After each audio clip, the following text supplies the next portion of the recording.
great year, but I know 2019 will be even better. One of my goals for 2019 is to start vlogging more and posting more videos. So to start off the new year, I received a new iPhone XS as a New Year's gift.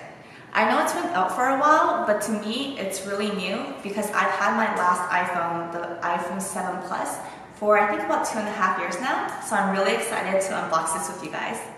So for my new iPhone, I chose the iPhone XS in the color gold, and also the one with 256 gigs of data storage. So let's go ahead and see what's inside the box.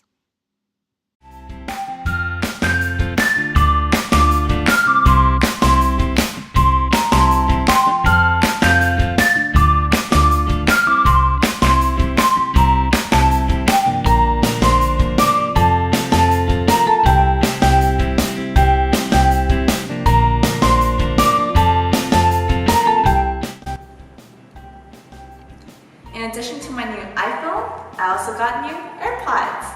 I can't wait to start using them together. Well, hope you guys enjoyed the video, and I'll see you guys next time. Bye!